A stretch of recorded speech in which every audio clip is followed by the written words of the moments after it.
అక్క రాము ఇప్పుడు వచ్చేసావు క్యాంప్ నుంచి? నిన్న వచ్చాను రాము. అందరూ బాగున్నారా? అందరూ బాగానే ఉన్నారు.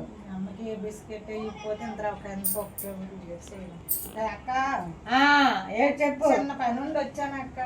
నువ్వు పని ఉంటేనే వస్తావు, ఊరికే వస్తావు ఏంటి? ఏమన్నా కందిపక్క సాంబార్ చేయడానికి కొంచెం కందిపక్క అంతేనా? అంతే. ఎంత పిడికిడి వేస్తాను ఎంతగా. చాలా ఎంత అభిమానం కొద్ది. సరే ఇగో తీసుకెళ్ళి. ఎంతో ఓటేస్తారా సరే అక్క? బయటకు వెళ్ళిపోయినట్టున్నావు.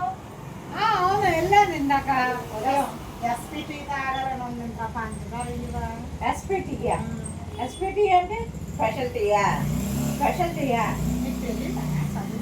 ఎస్పీటీ నాకు తెలియదు. స్పెషల్ టీయా? ఎస్పీటీ అంటే ఏంటి? ఎస్పీటీ అంటే ఎమ్మెల్యే దోశ అంటారు చూడు, అలాగా.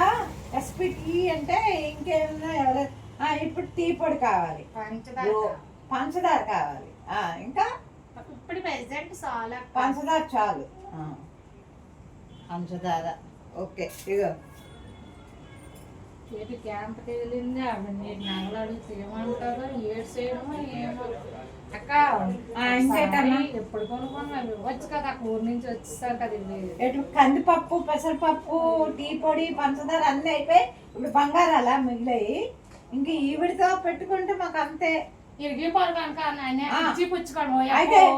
అయితే ఇరుగు పొరుగు అంటే బంగారం కూడా ఇచ్చుకుంటారు. వేసుకోమ్మా, ఇంకెవరు వద్దన్నారా? కందిపప్పు అంటే ఇచ్చాను, పెసరపప్పు అంటే ఇచ్చాను, టీ పొడి అంటే ఇచ్చాను. ఇరిగిపోరు కదా. అయితే ఏంటి బంగారం వడ్డాను వద్దునా? వడ్డాను వద్దులే, చెవులు కావాలి. చెవులో మీ తూపుకిస్తే అప్పుడు మాట్లాడమంటే. చెవులు అయిపోయాక అప్పుడు ఆ తూపు మళ్ళీ వద్దమ్మా బాబాయ్, నేను ఇల్లు మారిపోతాను, ఇల్లు మారిపోతాను. ఇంకా చాలు. ఇంట్లో ఉండాలి, ఎగ్రిమెంట్ రాసుకోను. ఇల్లు మారిపోతా అవ్వదు. అగ్రిమెంట్ నీతో నాకేంటి అగ్రిమెంట్? నువ్వు నా ఇంట్లో అదుకుంటున్నావు, నేను అక్కడికే మారిపోతా. మళ్ళీ నా వద్దు తల్లి, వద్దు మాకు. సరే అయితే నువ్వు ఎక్కడ మాట్లాడుతున్నావు?